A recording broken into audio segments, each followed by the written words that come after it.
పేరు మీదే ఉన్నటువంటి పరిస్థితి, ఇల్లు కానీ, రోడ్డు కానీ, విమానాశ్రయం కానీ, ఏదైనా కానీ ఈ రోజు వచ్చినటువంటి మార్పు ఏంటంటే ప్రజలు ఇచ్చిన తీర్పు తర్వాత అల్లూరి సీతారామరాజు గారి పేరు, డొక్కా సీతమ్మ గారి పేరు, ఇటువంటి పథకాలు వాళ్ళ ప్రజల్లోకి వెళ్ళేటువంటి పరిస్థితి. అందుకు ఉదాహరణగానే పార్లమెంటులో గురిజాడ అప్పారావు గారి పేరు కూడా ఇవాళ మనం ఇద్దామంటే సంస్కృతి సాంప్రదాయాల పట్ల మన గతంలో ఉన్నటువంటి మూలాలను మనం తట్టి చూపి వాళ్ళ దేశానికి ఇస్తున్నటువంటి స్థితి.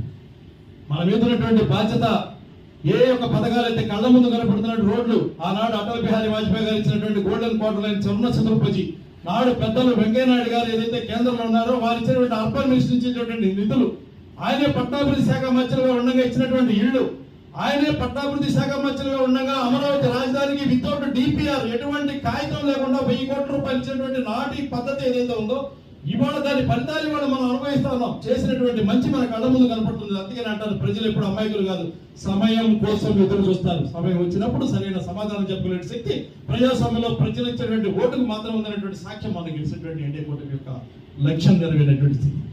దీన్ని బట్టే మనం కనపడుతున్నటువంటి రోడ్లు కానీ ఎప్పుడు అనుకుంటాం మన రాజమండ్రిలో జక్కంపూడి బస్ స్టాండ్ లాగా ఉండేది అనేది వెంకయ్య గారు చెప్పేవాళ్ళు. గతంలో ఎయిర్పోర్ట్ అంటే జక్కంపూడి బస్ స్టాండ్, కానీ వాళ్ళు అది ఇంటర్నేషనల్ ఎయిర్పోర్ట్ అయినటువంటి ఎయిర్పోర్ట్